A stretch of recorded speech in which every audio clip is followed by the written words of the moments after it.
तो स्टूडेंट्स कैसे हैं आप सभी। मैं दिग्विजय स्वागत करता हूं आपका फिर से स्कोर हाई क्लासेस के यूट्यूब चैनल पे। आज हम क्लास 10th में जो चैप्टर ट्रिग्नोमेट्री पढ़ रहे हैं उसका कंटिन्यू में लेक्चर नंबर 6 आप लोगों के लिए लेकर के आए हैं, जिसमें हम आज बात करेंगे ट्रिग्नोमेट्रिक आइडेंटिटीज की।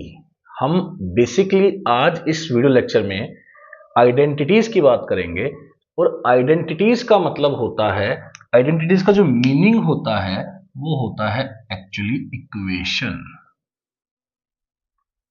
क्या मीनिंग होता है? इक्वेशन। जैसे मान लेते हैं एक छोटी सी आइडेंटिटी की बात करते हैं। एक ट्रिग्नोमेट्रिक आइडेंटिटी होती है tan theta is equals to sine theta by cos theta.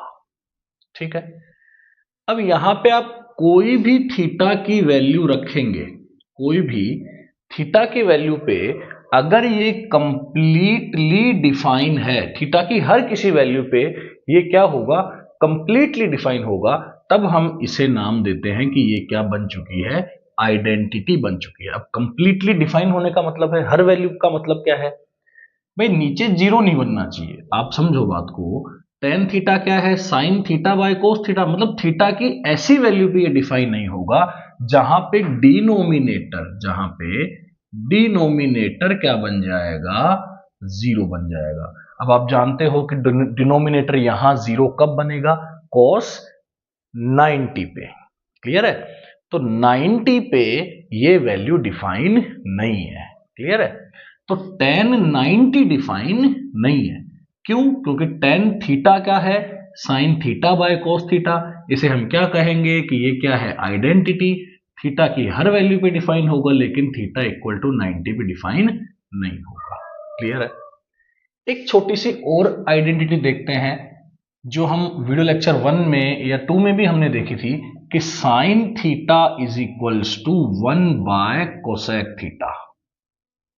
Sine theta is equals to 1 by cosec theta. तो यहां पे अगर मैं थीटा इज इक्वल्स टू क्या पुट कर दूं? Zero. Theta is equals to क्या पुट कर दूं? जीरो। तो यहां पर cosec theta, theta equal to zero पे डिफाइन नहीं है। मतलब थीटा इक्वल टू जीरो पे हम sine theta is equals to 1 by cosec theta नहीं बोल सकते। क्लियर है? ठीक है, अब ट्रिग्नोमेट्रिक रेशियोज यहां से खत्म हो जाता है, लेकिन खत्म करने से पहले, रेशियोज को दी एंड करने से पहले मुझे लगा कि हमें ये 2-3 क्वेश्चन और कर लेने चाहिए। ये 2-3 क्वेश्चन जो हैं ये डिफरेंट टाइप के क्वेश्चन है, जिसमें क्वेश्चन नंबर 1 और 3 सेम टाइप का है, लेकिन क्वेश्चन नंबर 2 थोड़ा डिफरेंट टाइप का है। उसके बाद में हम ये कह सकते हैं कि आप एनसीईआरटी का कोई भी क्वेश्चन या कोई भी बुक का normal level question without foundation आप लोग कर सकते हैं, लगा सकते हैं। मैंने 5th में, 4th में, 3rd में जो पार्ट्स अपलोड किए हैं उसमें आप देखेंगे कि मैंने डिफरेंट टाइप वैरायटी के क्वेश्चंस आप लोगों को करवाए हैं। तो शुरुआत करते हैं स्टूडेंट्स। आज के लेक्चर में देख रहे हैं क्वेश्चन नंबर 1 का सॉल्यूशन। क्या लिखा हुआ है क्वेश्चन? पढ़ते हैं ध्यान से। If tan a plus b equal to root 3 and tan a minus b is equals to 1 by root 3, जहां पे a प्लस बी की जो वैल्यू है वो एक्यूट है, आई मीन 0 से लेके 90 के बीच में है, 90 भी हो सकती है, a ग्रेटर देन b है, find the value of a and b। ध्यान से देखिए क्वेश्चन। क्वेश्चन में क्या खास बात है? क्वेश्चन में खास बात ये है कि tan a प्लस बी क्या है? रूट 3, और tan a माइनस बी क्या है? 1 बाय रूट 3। यहीं से ही क्वेश्चन सॉल्व हो जाएगा। Given tan a plus B क्या ले लेंगे भैया? रूट 3। ध्यान से देखो, tan a प्लस बी, क्या हम रूट 3 को tan की फॉर्म में लिख सकते हैं? tan में कितना रूट 3 बनता है? tan में कौन है जो रूट 3 देता है? कौन देता है? 60। कौन देता है? 60। तो मैं रूट 3 को क्या लिख सकता हूं? tan 60। कंपेयर करेंगे तो a प्लस बी किसके इक्वल आ जाएगा? 60 के। तो यहां से क्या लिख सकते हैं? इसको इक्वेशन नंबर 1 दे देते हैं। From equation 1 a plus B is equals to 60 मिल गया। ठीक है, आगे बात करते हैं tan a minus B equal to 1/√3। अब आप लोगों को क्वेश्चन समझ में भी आ गया होगा, ये डिफरेंट टाइप का क्वेश्चन है, रेशियो से बनता है। ठीक है, आइडेंटिटीज पे हम स्विच करेंगे, इंट्रोडक्शन हमने लिया है, आइडेंटिटीज पे जाएंगे, 3 आइडेंटिटीज है, इनको प्रूव भी करेंगे। फिलहाल इस क्वेश्चन को फिनिश करते हैं पहले। तो tan a माइनस बी, क्या tan a माइनस बी 1/√3 है, 1/√3 को क्या लिख दें, tan 30 लिख देते हैं, सिंपल सी बात है, इसको क्या लिख देते हैं, tan 30। क्या कंपैरिजन में tan से tan कंपेयर हो चुका है, तो a माइनस बी किससे कंपेयर होगा, सीधा किसके इक्वल आएगा, 30 के। तो यहां से a माइनस बी किसके इक्वल आ गया, 30 के। दो इक्वेशन, दो अननोन, सॉल्व हो जाएगा। क्या करेंगे, दोनों इक्वेशन को ऐड कर देते हैं, दोनों इक्वेशन को ऐड कर देते हैं यहां से। ठीक है, b से b क्या हो जाएगा, कैंसिल आउट, a प्लस ए क्या बन जाएगा, 2a, 60 और 30 ऐड होके क्या आ जाएंगे, 90। तो क्लियर है, तो 2a यहां से कितना हो गया, 90, a कितना हो जाएगा 45, और a की वैल्यू क्या आ गई 45। a उठा के आप किसी भी इक्वेशन में पुट कर दो, इसमें कर दो, a 45 पुट कर देंगे तो b कितना आ जाएगा 50।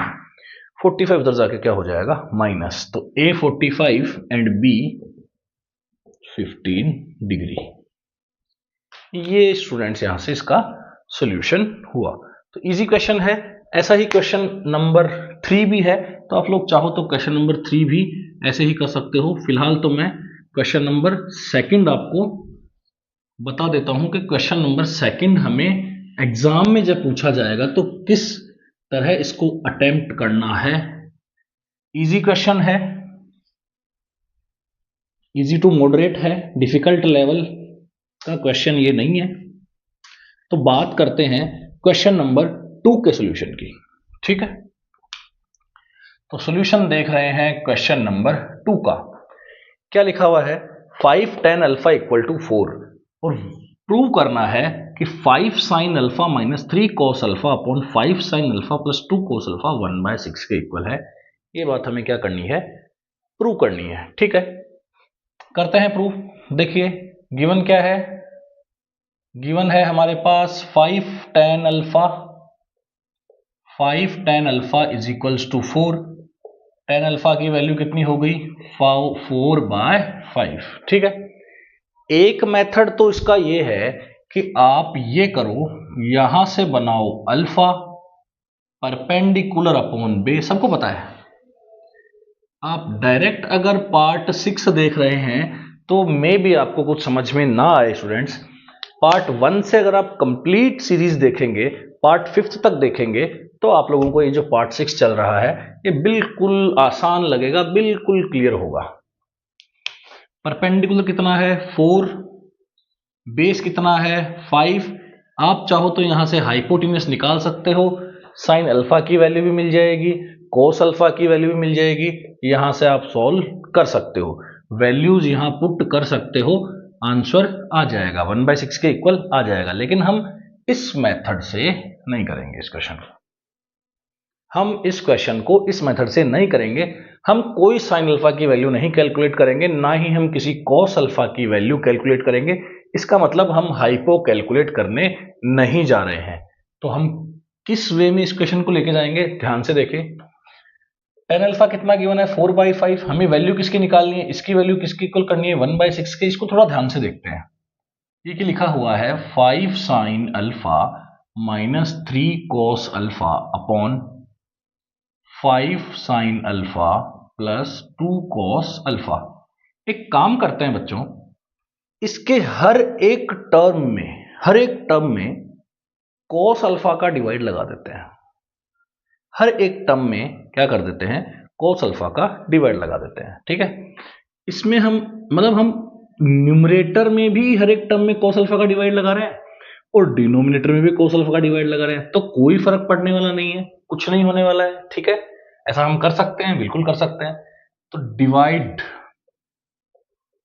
Divide by cos alpha in each term, her term के अंदर क्या कर देंगे, cos अल्फा का डिवाइड लगा देंगे, ठीक है। तो 5 sine alpha upon cos alpha minus 3 cos alpha upon cos alpha, ठीक है। 5 sine alpha upon cos alpha plus 2 cos alpha upon cos alpha. कुछ भी नहीं किया, कोस अल्फा का डिवाइड लगा दिया। अब कोस अल्फा का ही डिवाइड क्यों लगाया सर? कोई जरूरी है कोस अल्फा का डिवाइड लगाएं? साइन का भी तो लगा सकते हैं, बिल्कुल लगा सकते हैं। साइन का लगाओगे तो देखो कोस का क्यों लगाया, सबसे पहले ये बताता हूं आपको कोस का डिवाइड क्यों लगाया। भाई आप यहाँ पे अगर कोस का डिवाइड लगा दोगे तो साइन बाई कोस क्या बन जाएगा? ये साइन बाई कोस, अब sine alpha by cos alpha क्या बन जाएगा? Tan alpha. सिंपल सी बात है, cos alpha by cos alpha cancel out हो रहा है, sine alpha by cos alpha फिर से क्या बन रहा है? Tan alpha. Cos alpha by cos alpha क्या हो रहा है? कैंसिल हो रहा है। दो फायदे हो रहे हैं, कोस अल्फा का डिवाइड लगाने से दो फायदे हो रहे हैं। एक तो sine alpha by cos alpha क्या बन जा रहा है? Tan alpha. और एक कोस अल्फा जो सिरदर्द है यहां से, वो हेडेक जो है वो दूर हो रही है, ठीक है। तो इस वे में हम इस क्वेश्चन को लेके आगे बढ़े हैं। तो sine alpha by cos alpha कितना होगा भैया? Tan alpha. टेन अल्फा की वैल्यू कितनी है? 4/5। तो वैल्यू पुट कर देते हैं, तो 5 इंटू 4/5, ठीक है, माइनस 3। कोस अल्फा से कोस अल्फा गया तो कितना आया? 3। नीचे क्या आ जाएगा? Sine alpha by cos alpha क्या बन जाएगा? Tan alpha. तो 5 इंटू 4/5 प्लस 2, क्योंकि कोस अल्फा से कोस अल्फा तो कैंसिल आउट हो जाएगा। 5 से 5 भी कैंसिल आउट हो गया। नीचे क्या बन गया? 4 माइनस 3 क्या बन गया? 1। 5 से 5 कैंसिल आउट हो गया। 4 प्लस 2 क्या बन गया? 6। एक कोस अल्फा के डिवाइड लगाने से ये क्वेश्चन 2 स्टेप के अंदर कंप्लीट हो गया। यहां से ये क्वेश्चन लेंदी हो जाता। अगर आप यहां से साइन अल्फा निकालते, परपेंडिकुलर अपॉन हाइपो करके, कोस निकालते बेस अपॉन हाइपो करके, ये क्वेश्चन 5 से 6 स्टेप के अंदर जाता और लेंदी हो जाता। आप लोग एग्जाम में ऐसे इस क्वेश्चन को कर सकते हो। पोज करके आप लोग नोट कर लीजिए। हम बढ़ रहे हैं क्वेश्चन नंबर 3 की ओर, जो कि क्वेश्चन नंबर 1 जैसा ही है। फिर यहां से हम ये कह सकते हैं कि हमने ट्रिग्नोमेट्रिक रेशियोज का टाइप ऑफ क्वेश्चन कंप्लीट कर लिया है। ट्रिग्नोमेट्रिक रेशियोज आप लोग इजीली एग्जाम में कर पाएंगे। ज्यादा कुछ ट्रिग्नोमेट्रिक रेशियोज से पूछा नहीं जाता। जो अदर इंपॉर्टेंट पार्ट है वो है आपका ट्रिग्नोमेट्रिक आइडेंटिटीज। जो अच्छा क्वेश्चन जो फंसाएगा हमें एग्जाम में क्वेश्चन, वो बनता है ट्रिग्नोमेट्रिक आइडेंटिटीज से। क्लियर है? उसको भी हमने बहुत अच्छे तरीके से शुरुआत तो की है और बहुत अच्छे तरीके से 3 से 4 वीडियो लेक्चर के अंदर हम उसको आइडेंटिटीज को भी फिनिश कर देंगे। Hope so 8 to 10 video lectures होने चाहिए ट्रिग्नोमेट्री के। क्वेश्चन है, find acute angles A and B if sine a plus 2b equal √3/2 और cos a plus 4b equal to 0। Given लिखते हैं पहले, sine a plus 2b equal to √3/2। देखा हुआ लगता है। √3/2 क्या होता है भैया? साइन 60 होता है। तो √3/2 को आप क्या लिख सकते हो? साइन 60। तो यहां से क्या हो जाएगा? Sine a plus 2b। तो यहां ब्रैकेट में लिख दीजिए कि साइन 60 को हम क्या लिख सकते हैं? √3/2। इसका मतलब √3/2 को हम क्या लिख सकते हैं? साइन 60। क्लियर? कंपैरिजन पे जाएंगे तो a plus 2b किसके इक्वल जाएगा? 60 के। तो a plus 2b किसके इक्वल जाएगा? 60 के। आप कैंसिल भी कर सकते हो। तो ये आ चुकी है यहां से इक्वेशन नंबर 1। बात करते हैं अगर cos a plus 4b, जो कि क्या बन रहा है? 0। अब हम जानते हैं कि cos में कौन है जो हमें 0 देता है? cos में कौन है जो हमें 0 देता है? कौन देता है? 90। ठीक है। साइन में कौन है जो 0 देता है? 0 हमें 0 देता है। cos में कौन देता है 0? 90। cos 90 क्या होता है? 0। तो हम यहां से 0 को क्या लिख सकते हैं? इस 0 को क्या लिख सकते हैं? cos 90। क्लियर? cos से cos cancel. a plus 4b equal to किसके आ गया? 90 के। Equation number 2। Equation number 1, equation number 2। एक काम करते हैं, इक्वेशन 2 में से इक्वेशन फर्स्ट को माइनस कर लेते हैं। अब ऐसा क्यों कर रहे हैं? ऐसा कर रहे हैं हम चैप्टर नंबर 3 की वजह से। चैप्टर नंबर 3 का नाम क्या है? Pair of linear equations in 2 variable. उसमें हमने क्या सीखा? कि जब भी हमें दो वेरिएबल गिवन हो और दो वेरिएबल की वजह से दो इक्वेशंस भी होनी चाहिए, उन दो इक्वेशन से हम क्या कैलकुलेट कर सकते हैं, दो वेरिएबल की वैल्यू कैलकुलेट कर सकते हैं। किस मेथड से? सब्स्टिट्यूशन मेथड से भी कर सकते हैं और एलिमिनेशन से भी कर सकते हैं। तो एलिमिनेशन मेथड यूज करते हैं इक्वेशन नंबर 2 और इक्वेशन नंबर 1 को सॉल्व करने के लिए हम क्या कर देते हैं, इनको सब्ट्रैक्ट कर देते हैं। क्या लिख रहे हैं? Equation number 2 minus equation number 1। ध्यान से देखिए, a plus 4b equal to 90, a plus 2b equal to 60। Subtract कर रहे हैं तो साइन चेंज होंगे, सब्ट्रैक्ट कर रहे हैं तो साइन चेंज होंगे। ठीक है, साइन चेंज होंगे तो कैंसिल आउट हो जाएगा, a से a कट जाएगा, 4b में से 2b गया तो कितना बचा 2b, 90 में से 60 गया तो कितना बचा 30, b की वैल्यू क्या आ गई 15 degree. Put b equal 15, put b की वैल्यू 15 है, इक्वेशन नंबर किसी में भी डाल देते हैं 1 में 2 में। Put b equal 15 in equation number 1, equation 1 में डाल देते हैं तो क्या हो जाएगी इक्वेशन नंबर 1, यहां से a प्लस 2, b कितना है 15 equal to 60, a plus 30 is equals to 60, 30 उधर जाके क्या हो जाएगा माइनस, तो a इक्वल टू 30। क्या कंडीशन सेटिस्फाई हो रही है? बिल्कुल हो रही है।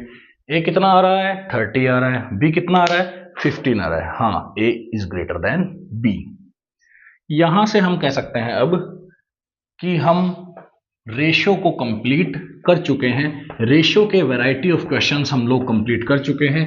अब आप लोग आराम से एनसीईआरटी, आरडी, जो भी आपके पास रेफरेंस बुक है, आप उसको शुरू कर सकते हैं। आप उसके बेसिक लेवल पे, मॉडरेट लेवल पे धीरे धीरे एचओटीएस के क्वेश्चन भी ट्राई कर सकते हैं। मैं अलग से एक वीडियो आप लोगों के लिए एचओटीएस का भी लेकर के आऊंगा, जिसमें हम फाउंडेशन लेवल पे बात करेंगे। फिलहाल हम बात करने वाले हैं आइडेंटिटीज पे। तो आइडेंटिटीज जो है वो हमारे पास बेसिकली 4 से 5 आइडेंटिटीज टोटल है, जिसमें पहली जो फर्स्ट है वो ये है कि साइन थीटा को लिखा जाएगा 1 by cosec theta, cos theta को लिखा जाएगा 1 by sec theta, tan theta को लिखा जाएगा 1 बाय कोट थीटा। आ गए 6 के 6, 1 2 3 4 5 6 आ गए। ठीक है, फोर्थ आइडेंटिटी है टेन थीटा को लिखा जा सकता है sign theta by cos theta. Fifth है कोट थीटा को क्या लिखा जाएगा? ध्यान से देखो, बहुत इजी है, इनको कोई लर्न करने की जरूरत ही नहीं है, ये समझ में आया है सीधा, एक दूसरे के रेसिप्रोकल है, कुछ भी नहीं है। कोट थीटा क्या है? Cos theta by sine theta. अब आती है 6, 7 और 8, जो है बहुत ज्यादा इंपॉर्टेंट, जो हमको याद रहनी चाहिए। क्या है? Sine square theta plus cos square theta is equals to 1। एक क्या है? 1 plus tan square theta is equals to sec square theta, और एक क्या है? 1 plus cot square theta is equals to cosec square theta. मतलब ये तीन तो मस्ट है, आप लोगों को लर्न करनी ही है। मैं इनका प्रूव करवा रहा हूं, जैसा कि हमारे क्वेश्चन का पार्ट भी है। क्या है? फोर्थ क्वेश्चन का पार्ट क्या है? Prove all 3 identities. इन तीनों आइडेंटिटीज को आप क्या कीजिए? प्रूव कीजिए। वीडियो लेक्चर नंबर अगर आप 5 में जाके देखेंगे तो मैंने वहां पे जिक्र किया है एक इक्विलैटरल ट्रायंगल का, और इक्विलैटरल ट्रायंगल में आज हम इक्विलैटरल ट्रायंगल का यूज करके sign square theta plus cos square theta को 1 बनाएंगे, 1 प्लस टेन स्क्वायर थीटा को सेक स्क्वायर थीटा बना सकते हैं। मतलब हम चाहें तो sec square theta minus tan square theta को 1 बना सकते हैं, cosec square theta minus cot square theta को 1 बना सकते हैं। देखते हैं क्या किया जाए। क्वेश्चन नंबर 4 का सॉल्यूशन चल रहा है। क्या बना लिया? राइट एंगल ट्रायंगल बना लिया। वीडियो लेक्चर 5 में देखेंगे, आराम से समझ में आ जाएगा आपको। यहां पे भी मैं बता देता हूं, यहां हमने क्या बना दिया? परपेंडिकुलर ड्रॉ कर दिया, और जो परपेंडिकुलर ड्रॉ किया जाता है जो परपेंडिकुलर ड्रॉ किया जाता है वो बिल्कुल बीचों बीच आता है, मतलब एडी जो है वो मीडियन भी है। तो एक काम करते हैं, इस साइड को 2x ले लेते हैं, इस साइड को भी 2x ले लेते हैं और इस साइड को भी क्या ले लेते हैं 2x, तो ऑटोमेटिकली ये वाली साइड कितनी हो गई x। और यहां से एक राइट एंगल ट्रायंगल पहले बनाया हमने, क्या इक्विलैटरल ट्रायंगल, लेकिन यहां से जैसे ही परपेंडिकुलर ड्रॉ किया गया, इक्विलैटरल ट्रायंगल में जैसे ही परपेंडिकुलर ड्रॉ किया गया मीडियन बन गया, और मीडियन बनने के साथ साथ एक राइट एंगल ट्रायंगल भी यहां से दिखने लगा। और इस राइट एंगल ट्रायंगल से हम कुछ भी नहीं करेंगे, सिंपल हम साइन थीटा की वैल्यू कैलकुलेट करेंगे, कोस थीटा की वैल्यू कैलकुलेट करेंगे, दोनों का स्क्वायर करेंगे और ऐड करके देखेंगे कि 1 मिलता है या नहीं। चलो, तो ये कितना हो गया भाई, x हो गया, ये कितना हो गया 2x, क्या लगाएंगे, पाइथागोरस क्या बोलती है, AB का स्क्वायर इक्वल टू AD का स्क्वायर प्लस BD का स्क्वायर। AD का स्क्वायर पता नहीं, निकालना है। BD कितना है भाई, x का स्क्वायर, ये क्या बन जाएगा 4x स्क्वायर, 2x का स्क्वायर है 4x स्क्वायर, तो ये बन जाएगा 3x स्क्वायर। AD का स्क्वायर, तो AD यहां से क्या आ जाएगा √3x, AD क्या आ जाएगा √3x। क्लियर है, तो मैं लिख देता हूं AD को कि ये बन चुका है यहां से √3x। एक काम करते हैं, यहां से इसे थीटा मान लेते हैं थोड़ी देर के लिए, लेट एंगल बी थीटा, और साइन थीटा की वैल्यू लिखने की कोशिश करते हैं। इस ट्रायंगल में साइन थीटा की वैल्यू लिखते हैं, बड़ा आसान है। यहां से साइन थीटा की वैल्यू कैसे लिखोगे, परपेंडिकुलर अपॉन बेस, अच्छी बात है, तो √3x बाय 2x मतलब √3/2, अच्छी बात है। कोस थीटा की वैल्यू लिख लेते हैं, कोस थीटा थीटा के हिसाब से क्या होगा, साइन क्या होता है परपेंडिकुलर अपॉन हाइपो, तो कोस क्या होता है बेस अपॉन हाइपो, तो कोस क्या बन जाएगा x अपॉन 2x, ये कैंसिल आउट हो जाएगा, ये कितना आ जाएगा 1/2। ठीक, अब आइडेंटिटी क्या है, आइडेंटिटी ये है कि हमको sign square theta plus cos square theta क्या बनाना है 1। तो एक काम करते हैं, LHS को लेके चलते हैं और LHS की इक्वल कर देंगे। तो साइन थीटा कितना है √3/2, तो √3/2 का होल स्क्वायर, कोस थीटा क्या है 1/2, 1/2 का होल स्क्वायर, √3 का स्क्वायर 3, 2 का स्क्वायर 4, 1 का स्क्वायर 1, 2 का स्क्वायर 4, 3 + 1 4, 4/4 = 1। प्रूव हो चुका है। अब आप लोग चाहो तो खुद 1 + tan² थीटा को प्रूव कर सकते हो, sec² थीटा के इक्वल ही आएगा, या फिर आप चाहो तो sec² थीटा कैलकुलेट करके उसमें tan² थीटा को क्या कर सकते हो, माइनस कर सकते हो। यहां से आप लोग चाहो तो इसी राइट एंगल ट्रायंगल के अंदर आप ये वाली आइडेंटिटी को भी प्रूव कर सकते हो। नेक्स्ट वीडियो लेक्चर जो होगा उसमें हम बहुत बेसिक वाले क्वेश्चंस लेंगे, बिल्कुल बेसिक लेवल के क्वेश्चन लेंगे। 5 से 10 क्वेश्चन मैं आप लोगों को नेक्स्ट वीडियो लेक्चर के अंदर जरूर बताऊंगा। एनसीईआरटी के क्वेश्चंस को भी लेंगे और देन हम यहां से रेफरेंस बुक के कुछ प्रीवियस ईयर कुछ अच्छे क्वेश्चंस भी उठाएंगे। तब तक आप बने रहिए। Thank you so much.